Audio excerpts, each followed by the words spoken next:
Syndicate ভাঙতে সড়কে আলো ফেলে চাষিদের বিক্ষোভ। বিএনপি কখনো মিথ্যা কথা বলে না, বলছেন ডক্টর জাহিদ। আন্দোলন ক্লিয়ার করতে 10 মিনিট লাগবে, বলা সেই র্যাব কর্মকর্তার খোঁজে গোয়েন্দারা।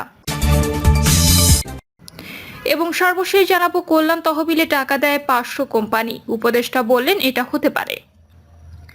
শুনছিলেন সংবাদ শিরোনাম, এবার বিস্তারিত। সিন্ডিকেট ভাঙতে সড়কে আলো ফেলে চাষিদের বিক্ষোভ। রংপুরে হিমাগার ভাড়া কমানোর দাবিতে সড়কে আলো ফেলে বিক্ষোভ মিছিল ও সমাবেশ করেছেন আলু চাষিরা। এই কর্মসূচি থেকে আলু চাষিদের বাঁচাতে ব্যবসায়ী ও হিমাগার মালিকদের সিন্ডিকেট বন্ধ করে আলুর ন্যায্য দাম নিশ্চিত করতে সরকারের প্রতি আহ্বান জানানো হয়। বক্তারা বলেন, রংপুর সহ উত্তরবঙ্গের জমি ও আবহাওয়া আলু চাষের উপযোগী হওয়ায় এ অঞ্চলের কৃষকরা প্রচুর আলু উৎপাদন করে থাকেন, কিন্তু আলুর বাম্পার ফলন হলেও চাষিরা লাভের মুখ দেখতে পারে না।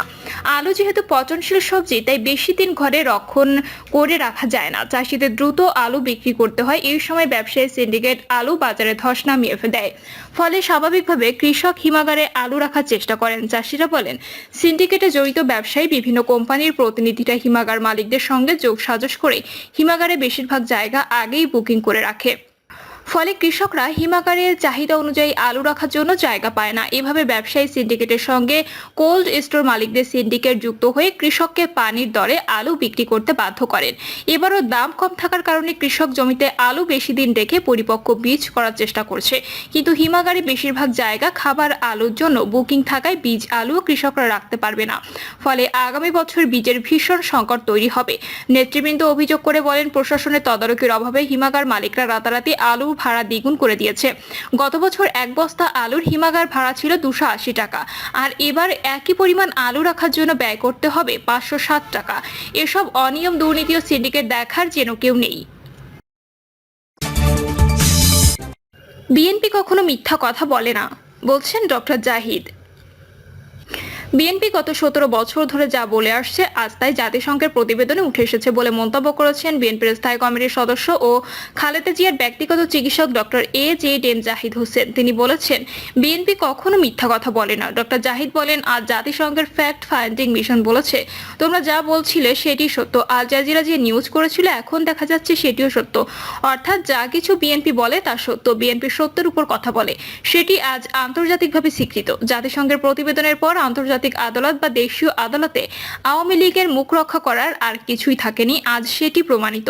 ডক্টর জাহিদ আরো বলেন, স্বৈরাচারী হাসিনা বারবার বলতেন উন্নয়নের জোয়ার বাইরে দিয়েছে, মধ্যম আয়ের দেশে রূপান্তরিত হয়েছে, কিন্তু লাভের লাভ এটুকু হয়েছে, প্রতি বছর $16 বিলিয়ন বাংলাদেশ থেকে পাচার হয়েছে। হাসিনা মধ্যম আয় করতে গিয়ে বাংলাদেশের প্রত্যেক মানুষের ঘাড়ের উপর $5,000 করে ঋণ দিয়ে গেছে, দেশের অর্থনীতি ফোকলা করে দিয়েছে, শাসন ব্যবস্থা ভেঙে পড়েছে, ভোটারবিহীন নির্বাচন হয় বলে 80 থেকে 90% ভোট পড়েছে।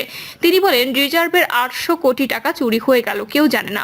সাগররুনির প্রতিবেদন 120 বার পিছিয়েছে, আর এখন বেরিয়ে আসছে তারা কেন খুন হয়েছে, তাদের হত্যা করা হয়েছে কাদের বাঁচানোর জন্য, নিজে বাঁচার জন্য। আমরা এতদিন বলেছি, অনেক মানুষ বিশ্বাস করেছে, আবার অনেকেই করেনি, কিন্তু সত্যের যে ঘন্টা সেটা তো বাজবেই। জাতিসংঘ তার প্রতিবেদনে আজ সেই কথা বলছে।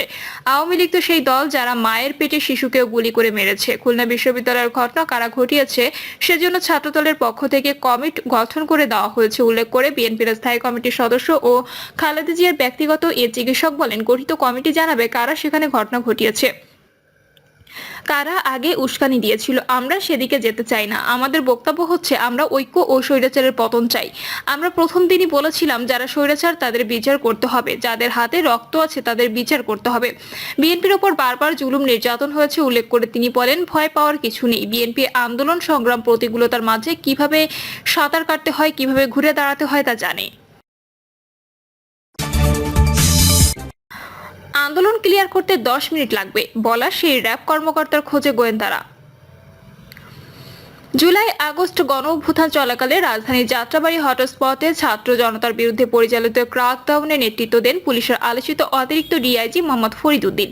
সামাজিক যোগাযোগ মাধ্যম ফেসবুকে যাকে নিয়ে ট্রল হচ্ছে। বৈষম্য বিরোধী আন্দোলনের সময় তিনি ছাত্র জনতাকে উদ্দেশ্য করে বলেন, আন্দোলন ক্লিয়ার করতে 10 মিনিট লাগবে। একটি হত্যা মামলায় ফরিদ উদ্দিনকে গণহত্যার পাহারাদার বলে উল্লেখ করা হয়েছে। পুলিশ সূত্র জানায়, ফরিদ উদ্দিন পলাতক রয়েছেন, তবে তাকে ধরতে গোয়েন্দাদের একটি টিম কাজ করছে। যদিও যুগান্তরের কাছে পুলিশের এই কর্মকর্তা দাবি করেন তিনি অসুস্থতা জড়িত ছুটিতে আছেন। বহুল আলোচিত র্যাব কর্মকর্তা মোহাম্মদ ফরিদ উদ্দিন বর্তমানে অতিরিক্ত ডিআইজি হিসেবে এপিবিএন এর পার্বত্য চট্টগ্রামে কর্মরত। তিনি পুলিশে এএসপি হিসেবে নিয়োগ পান 2005 সালে। পতিত স্বৈরাচারী সরকারের আমলে বিসিএস 24তম ব্যাচের এই কর্মকর্তা একাধিক প্রাইজ পোস্টিংয়ে কর্মরত ছিলেন। র্যাব 10 এর অধিনায়ক হিসেবে 2022 সাল থেকে দায়িত্ব পালন করেন। এর আগে 2019 সাল থেকে টানা 3 বছর ছিলেন সিলেটের পুলিশ সুপার। আগের 3 বছর ছিলেন ডিএমপির ওয়ারি বিভাগের উপকমিশনার অর্থাৎ ডিসি। ওয়ারিতে ডিসি হিসেবে যোগদানের আগে ছিলেন মতিঝিল বিভাগের অতিরিক্ত উপকমিশনার।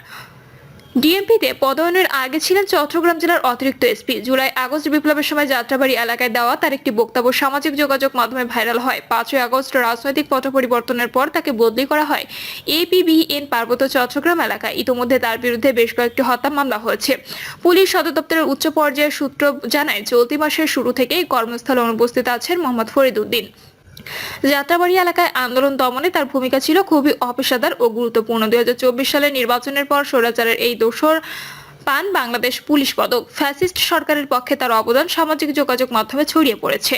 খিলগাঁও, রামপুরা এবং যাত্রাবাড়ি থানায় তার বিরুদ্ধে 4টি হত্যা মামলা করা হয়েছে। যদিও খিলগাঁও ও রামপুরা র্যাব 3 এর অধিভুক্ত এলাকা। সাবেক স্বরাষ্ট্রমন্ত্রী আসাদুজ্জামান খান কামালের সঙ্গে তার গভীর ঘনিষ্ঠতার বিষয়টি পুলিশের সবাই জানতেন। সিলেটে থাকা অবস্থায় চোরাকারবারির সঙ্গেও গড়ে তুলেছিলেন বিশেষ সখ্য। দায়িত্বশীল পুলিশ কর্মকর্তা বলেন, বহুবিধ গুরুতর অপরাধের কারণে তাকে শাস্তির মুখোমুখি হতেই হবে। যদিও ফরিদ উদ্দিন যুগান্তর প্রতিবেদকের কাছে সবই মিথ্যা এবং ষড়যন্ত্রমূলক অভিযোগ বলে দাবি করেন। মঙ্গলবার তিনি বলেন, অসুস্থতাজনিত কারণে 8ই ফেব্রুয়ারি থেকে 1 মাসের ছুটিতে আছেন। ছাত্র জনতার আন্দোলনে সরকার দলীয় ক্যাডারের মতো ভূমিকা রাখার বিষয়ে ফরিদ উদ্দিন বলেন, এসব আন্দোলনে ডিএমপি সবসময় মূল ভূমিকা পালন করে। র্যাব ছিল একটি সাপোর্টিং ফোর্স। আন্দোলনের শুরুতে আমরা যাত্রাবাড়ি থানার সামনে ছিলাম। সেখানে র্যাবের পক্ষ থেকে কোনো গুলি কিংবা মারণাস্ত্র ব্যবহার করা হয়নি। এক প্রশ্নের জবাবে তিনি বলেন, আমার যে বক্তব্য ভাইরাল হয়েছে সেখানে আমি বলেছি আমরা কোনো প্রাণহানি চাই না। প্রাণহানি চাইলে এটা ক্লিয়ার করতে 10 মিনিট সময় লাগবে, কিন্তু আমরা কোনো প্রাণহানি করব না। প্রাণঘাতী অস্ত্র ব্যবহার করব না। আমরা চাই প্রাণহানি ছাড়াই সবাই ঘরে ফিরে যাক, রাস্তা ক্লিয়ার হয়ে যাক। তবে যাত্রাবাড়িতে এত হতাহত কেন হলো জানতে চাইলে তিনি বলেন, আন্দোলনের সময় আমরা কয়েকটি সাউন্ড গ্রেনেড ও টিয়ারশেল ব্যবহার করেছি। ভিডিও ফুটেজে সব অ্যাকশন দেখা গেছে পুলিশের। র্যাবের কোনো অ্যাকশন ছিল না। সেই দিকে আমাদের কোনো ফোর্স মোতায়েন ছিল না। 1 থেকে 5ই আগস্ট পর্যন্ত র্যাবের কোনো ডিপ্লয়মেন্ট বাইরে ছিল না। যাত্রাবাড়িতে রিয়াজ মোর্শেদ অপু নামের এক যুবককে হত্যার অভিযোগে সম্প্রতি মামলা করেছেন যাত্রাবাড়ি দক্ষিণ কুতুবখালীর জনৈকা রুমা বেগম। ভিকটিম অপু তার ভাগিনা বলে মামলায় উল্লেখ করা হয়েছে। মামলায় ফরিদ উদ্দিন ছাড়াও আওয়ামী লীগের সাধারণ সম্পাদক ওবায়দুল কাদের এবং সাবেক স্বরাষ্ট্রমন্ত্রী আসাদুজ্জামান খান কামাল সহ 285 জনকে আসামি করা হয়। মামলার অভিযোগে ফরিদ উদ্দিন সহ 45 জনের বিষয়ে বলা হয়েছে, ঘটনাস্থলের চারদিক পাহারায় ছিলেন তারা। বৈষম্য বিরোধী ছাত্র জনতা যেন ভিকটিমকে রক্ষা করতে এগিয়ে না আসতে পারে সেজন্য এলোপাতাড়ি গুলি করতে থাকেন এবং অস্ত্র উঁচু করে ভীতি প্রদর্শন করেন। এদিকে অতিরিক্ত ডিআইজি ফরিদ উদ্দিনকে এপিবিএন এর পদায়নের পর ছাত্র আন্দোলনের সময় তার ব্যাপক নেতিবাচক ভূমিকার সামনে আসতে থাকে। আন্দোলনের সময় ধারণ করা একটি ভিডিওতে ওই কর্মকর্তার বক্তব্য ছিল, এখানে সাধারণ শিক্ষার্থী নিয়ে সরকার বিরোধী লোকজন জড়ো হয়েছে। ওই সময় তিনি আরো বলেন, আমরা যদি প্রাণহানি ঘটাই তাহলে এখানে ক্লিয়ার করতে 10 মিনিটের মতো সময় লাগবে। জুলাই আন্দোলনের সম্পৃক্ত নেতাদের অভিযোগ, রাজনৈতিক পট পরিবর্তনের পর তাকে ডিআইজি পদে পদোন্নতি দিয়ে এবিপিএন এর সিইও বদলি করা হয়েছে। তবে সূত্র জানায় তিনি সর্বশেষ পদোন্নতি পান 2022 সালে। ওই সময় এসপি থেকে অতিরিক্ত ডিআইজি পদে পদোন্নতি নিয়ে তাকে র্যাব 10 এর অধিনায়ক হিসেবে পদায়ন করা হয়। গণ অধিকার পরিষদের উচ্চতর পরিষদ সদস্য গণমাধ্যম সমন্বয়ক আবু হানিফ সম্প্রতি এক অনুষ্ঠানে বলেন, র্যাব 10 এর অধিনায়ক ফরিদ উদ্দিন যাত্রাবাড়ির আন্দোলন দমনে উদ্যতপূর্ণ বক্তব্য দিয়েছিলেন, কিন্তু দুঃখজনক বিষয়ে সরকার তার বিরুদ্ধে ব্যবস্থা নেয়নি, তাকে পুরস্কৃত করেছে, তাকে পদোন্নতি দেওয়া হয়েছে। এমন একজন অফিসার কিভাবে বিচারের মুখোমুখি না হয়ে পদোন্নতি পান সেটা আমাদের প্রশ্ন। সামাজিক যোগাযোগ মাধ্যম ফেসবুকে এক পোস্টে ঢাকা আইনজীবী সমিতির সাধারণ সম্পাদক অ্যাডভোকেট নজরুল ইসলাম লেখেন, যাত্রাবাড়িতে জুলাই অভ্যুত্থানে গণহত্যার মহানায়ক 10 মিনিটে আন্দোলন ক্লিয়ার করে ফেলবে এবং আন্দোলনে বিএনপি জামাত সন্ত্রাসীদের পরিকল্পনা বলা র্যাব 10 এর ফরিদ উদ্দিনের বিরুদ্ধে কোনো ব্যবস্থা তো দূরের কথা, বরং জুলাই হত্যাকাণ্ডের পুরস্কার হিসেবে তাকে সিইও পদে পদায়ন করা হয়েছে। পুলিশের অতিরিক্ত আইজিপি আবু নাসের মোহাম্মদ খালেদ বলেন, অতিরিক্ত ডিআইজি ফরিদ উদ্দিন 2 ফেব্রুয়ারি থেকে পলাতক আছেন। আমরা তাকে খুঁজছি। একই ধরনের তথ্য জানিয়ে পুলিশ সদর দপ্তরের ডিআইজি রেজল করিম বলেন, বেশ কয়েকটি হত্যা মামলায় আসামি ফরিদ উদ্দিনকে গ্রেপ্তারের চেষ্টা চালাচ্ছি।